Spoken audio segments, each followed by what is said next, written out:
looking at the Artemis II rocket and spacecraft at Launch Pad 39B at NASA's Kennedy Space Center.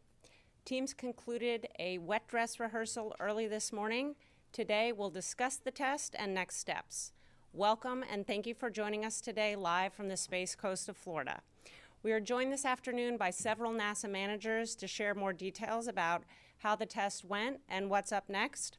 They are Amit Kshatriya, NASA Associate Administrator, Dr. Lori Glaze, Moon to Mars Program Manager, Charlie Blackwell Thompson, Artemis Launch Director, and John Honeycutt, Chair of the Artemis II Mission Management Team.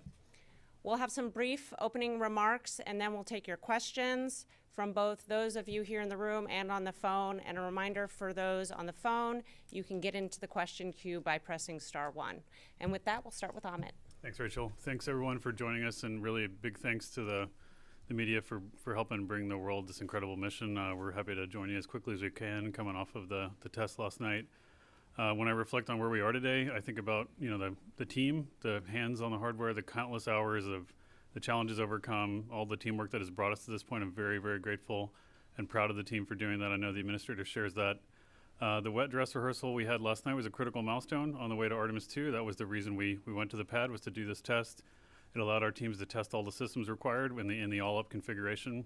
I think it's clear based on what we saw in real time, we're now targeting no earlier than a March for Artemis II launch. The Artemis II astronauts have been released from quarantine this morning. They remain in Houston. I want to extend my deepest gratitude to every team member who worked tirelessly on the wet dress rehearsal and all the critical steps that brought us to this point. Really, I mean, it was an incredible effort from so many people to get to this point. Their dedication, expertise, and perseverance has paved the way for us to enter a new launch window. Every challenge that all of you overcame and every detail you perfected led us here, and this milestone is a testament to your incredible work. We're going to review all the data as expected. We just got off console. Charlie got off a little bit later than the rest of us, but we'll review the data, address the items we saw during the wet dress that need future work, and we'll set another series of integrated tests as we go forward, and we'll gather everything we need, and we'll update you as soon as we can. I also want to personally extend my gratitude to this team here. We're missing some of the key team members, but they did just an incredible job getting through that test last night. We had challenges throughout, but the way they managed themselves with poise and dignity and got as much data as we could while the vehicle was in the test configuration, really just a phenomenal job. So really, really grateful to them, and I'd like to hand it over to Dr. Glaze to give you the real details. Great. Thank you so much, Amit. And I'd also like to thank you all, those that are here in the room and those online. Thank you so much. You saw the image of the rocket out of the pad. Those of you that are here have been out there and seen it out there, and I can just say the excitement is just really building. You can feel it in the air when we're out here, when we're near the rocket.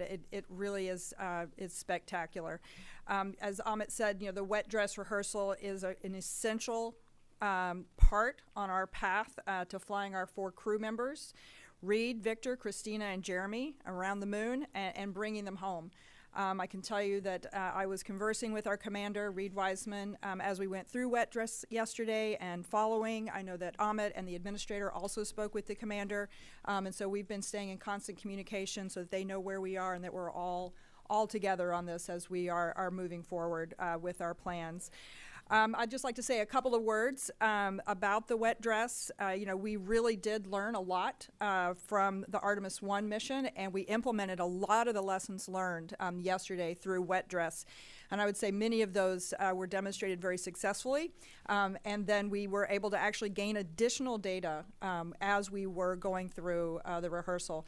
Myself, I know when I went in, I had 3 big things that I really wanted to make sure we were getting data on. And I would say all 3 of those, we did a fantastic job of gathering the important data that we need. First off, everyone's aware of some of the challenges with the hydrogen tanking from Artemis I, and we had made some changes. And I would say the fact that we got to full tanking yesterday on the first try was tremendous success, and we gathered an enormous amount of data on the processes and how we want to go forward with that in the future. So I think that was a huge huge success for us. Another area that I was really focused on was there's the purge barrier that we do the nitrogen purge. We have done in the past nitrogen purge between the crew module and the LAS, and we tried something new yesterday, and I really wanted to make sure that we gathered data on how that was working. That'll inform how we perform that in the future to keep the crew and the support staff that are in the white room, keeping them safe as we load the crew, and we got a lot of data there. Fantastic. And then the third area that I was really focused on is, closing those doors, closing the hatches on the crew module and the launch abort system is a challenging process. It's very complex, a lot of steps. It's a big deal, and the more times we can practice that, the better.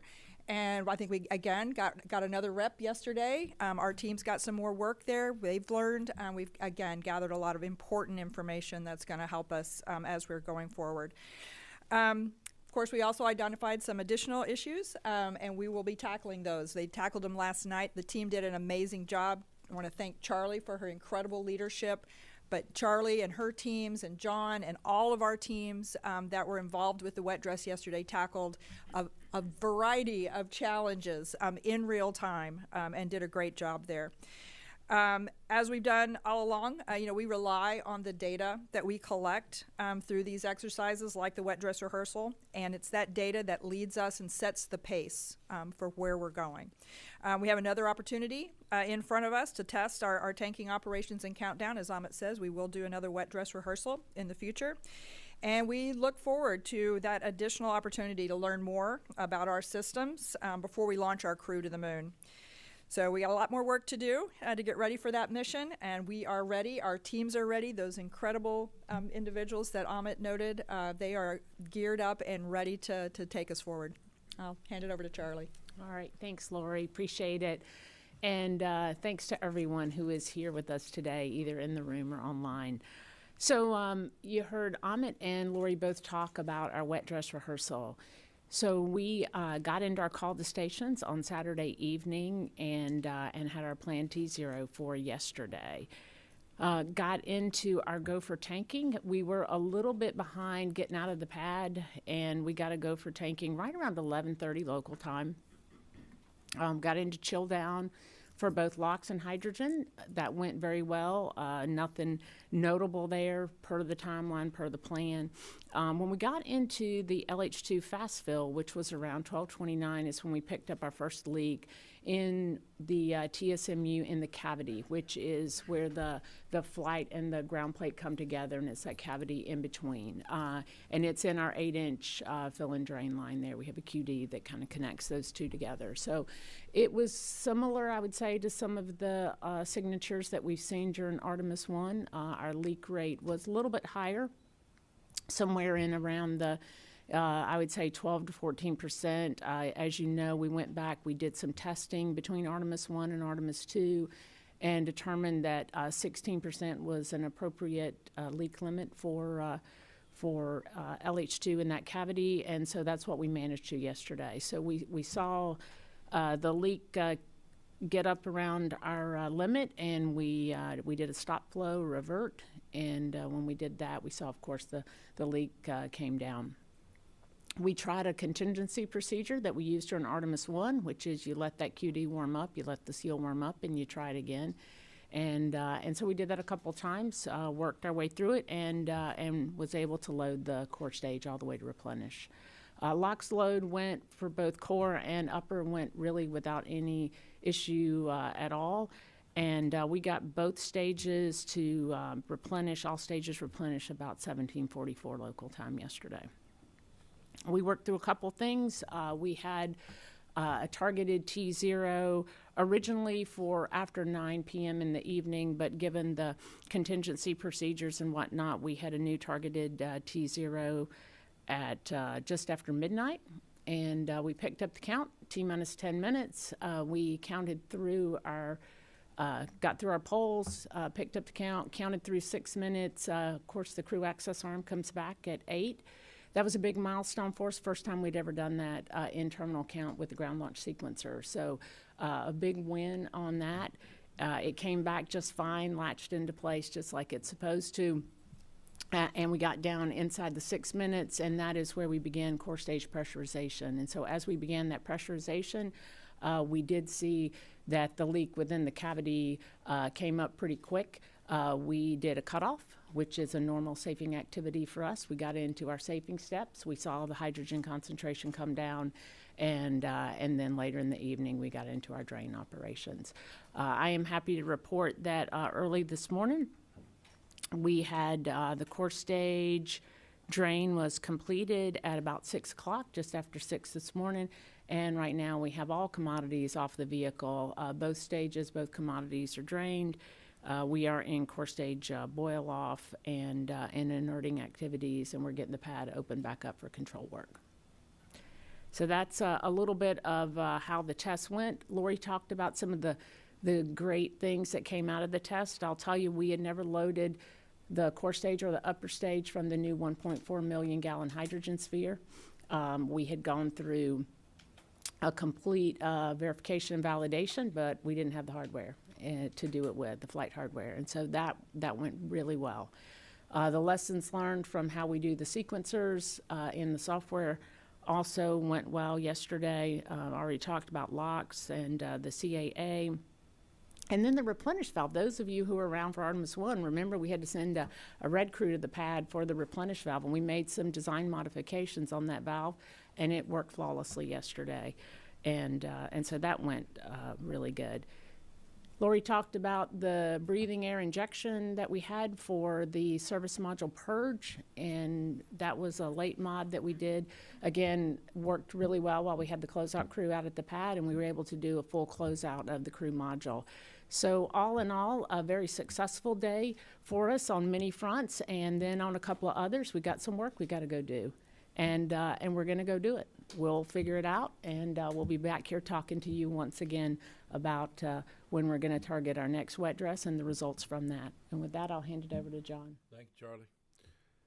Yeah, so this is the first opportunity for us to get the integrated stack for Artemis II on the launch pad with all the systems working together, and see it loaded full of the oxidizer and the fuel, and get through the countdown operations. It was a great demonstration for the hardware and for the team relative to performance. To me, the big takeaway was we got a chance for the rocket to talk to us, and it did just that. Test gave us exactly what we needed. It was an opportunity for us to wring out the system as well as the team before we asked our crew to go fly on launch day. I'm always particularly proud about the rigor that our teams put into reviewing the data. They stay hungry all the time, and I've been talking to some of them on the phone this morning about looking at data and what we're looking for, and just sharing some thoughts there. Going to the MMT was in place ahead of tanking operations, providing guidance to the launch director at our planned checkpoints that included the tanking operations as well as the go for terminal count. We also provided guidance on a couple other points, which I would say were minor risk acceptance items along the way. And that's, that's the big part of what the MMT does, is provides risk assessment and approves risk or not. And finally, I'll wrap it up by saying I fully support the agency's decision and the plan we've got moving forward. Rachel, back to you. All right, it's time now for questions. We'll start here in the room, and then we have several already waiting in our question queue on the phone. Another reminder for those on the phone, you can get into the question queue with *1. And with that, let's start over here with Marcia Dunn. Hello, Marcia Dunn, Associated Press. 3 years seems like a long time, enough time to wring out any hydrogen leak problems. Why wasn't there more aggressive testing checks since Artemis I? And sorry, I'm just losing my thought here. If you could just explain how you can still be having the same problem 3 years later. Thanks.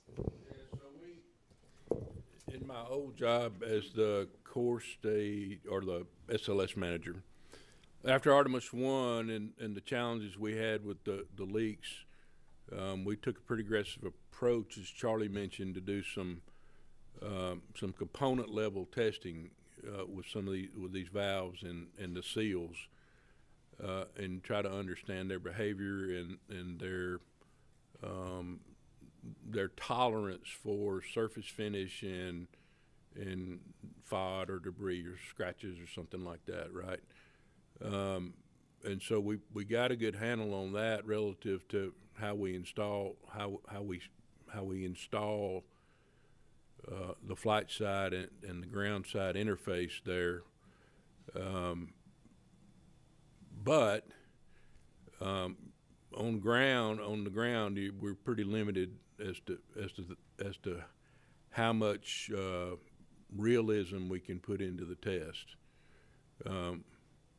And then at the end of the day, and what I would say to that is, we try to test like we fly, but this interface is a very complex interface, and when you're dealing with hydrogen, it's a small molecule, it's highly energetic, and we like it for that reason, and we do the best we can. And actually, this one caught us off guard, and the initial things that we were seeing, and the technical team felt like we either had some sort of misalignment or some sort of deformation or debris on the seal. I would just add that to Marcia's point, we did make some changes, while not to the cavity itself that John was explaining, but we did make some changes to several of the hydrogen components. I talked about the replenish valve. We had a leak there. We did a design mod. It worked great. We also made some changes. If you remember from Artemis I, we also had changes in what I would call the back of the plate, in the purge can and in the debris plate. We changed the flex hose design that comes into the back of that plate. We took the way that some of the hardware was mounted and made it hard welds into the plate. We also took off some of the things that had a cantilevered load. That was some improvements we made during Artemis I, but we did make overall improvements to the ground side of the plate, and we did not see any hydrogen leaks there yesterday. So those two areas were things that were lessons learned from Artemis I that were incorporated, and they tested out really well yesterday. And it was the first chance we got to do that test in this environment. Okay, we'll go behind Marcia to Bill Harwood. Thanks very much. Bill Harwood, CBS News, with three very quick but related questions. And I know you can't answer them, but I'm going to ask them anyway. What is the earliest you think you could do another WDR? I know that's an open question. If a rollback is ultimately required for whatever reason, would that rule out the March window? And finally, if the original leak you saw during fast fill, hydrogen fast fill, has showed up on launch day, and you got the tanks filled using your technique, and you never had that problem when you pressurized the tank, would you have been good to go with the original leak, or was that a we're out of here no matter what on launch day? Thanks. I'll let you answer the last one first. I'll take. So where would we have been on launch day? If we were able to use our contingency procedures and we had launch window left, and we haven't gone and done the deep dive on all the timelines to see exactly where we would have landed, but certainly if we were within our parameters for launch day, within our allowable 16%, and you had not had the issue when you pressurized during terminal count, you would have been within your launch commit criteria and certainly could have been go for launch. Yes, I'll take a couple of the other ones there. The first question about the second wet dress rehearsal. We are, a few hours off of completing the wet dress from yesterday. Our teams have a lot of data they need to assess. We need to put together what the plan is and the various tests in addition to wet dress. What else do we want to do between now and then? So there's a variety of things that need to be taken into consideration. So at this time, I don't have a date for when that will be, but we certainly will let you know as soon as it gets scheduled. I'll make sure everybody knows. I don't expect it'll take us too long to get to that point, but we are still in the process of assessing the data that we collected yesterday and developing the plan. We do believe that we do have contingency pad access now available to us, and that it appears at this point that the work that's in front of us can be conducted out at the pad, and that's what we anticipate. I don't know if you wanted to add anything to that, Charlie. So I would say a couple things, right? During Artemis I, we found out that we can do some work on these plates at the pad. Now, I had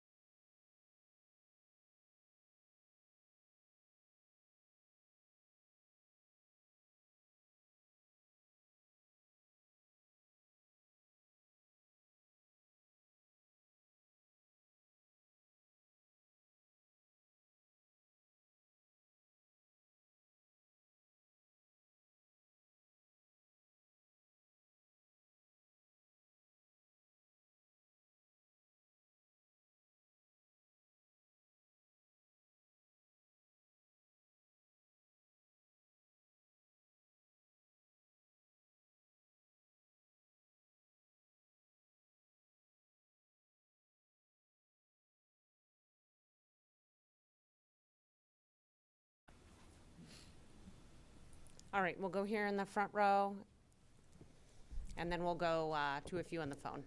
Hi, everybody. I'm James, our local reporter at Channel 6. So given that you're waiting one more month at least until launch, how's the pressure feel amongst yourselves to finally fly the crew, get them around the moon, especially considering the administration wants to land on the moon in just 2 years? Thank you. Sure. I mean, we feel the pressure to make sure that we're listening to the machine and we're doing the right thing for the crew. I would tell you that we put that pressure on ourselves to be successful, but we don't feel any schedule pressure on this particular subject, specifically for Artemis II, other than the learnings we're going to get from flying SLS and Orion again. There's not, from the production side, there's not particular components that we're waiting on to process the Artemis III hardware. Of course, we're doing major development activities with the lander and the spacesuits, which are, you know, kind of separate from these things, but the Artemis III core stage will be delivered to the Cape. At least the top 4 fits will be delivered here in a few months. We put eyes on the seat command and service module at the ONC. They're in TVAC testing right now. They're ready to be joined. All we have to do is append the new heat shield, which we developed and is qualified and ready to go. So that production activity is occurring separate from the launch activity for Artemis II. However, you know, if we do have learnings from Artemis II, obviously we'll have to cut that into the design. And so we're just, you know, we're just doing our normal business, but cranking out hardware for the subsequent flights as we proceed with this launch. All right, we'll take a few questions from the phone before coming back here into the room, and we'll start with Jeff Faust with Space News. Hey, good afternoon. Wondering if you could provide a little bit more details about the hatch issue that you reported during closeout activities on the pad last night. Exactly what was going on, and why is the hatch closure apparently a pretty complicated, involved thing that made it one of the top priorities you wanted to check out in the wet dress? Thanks.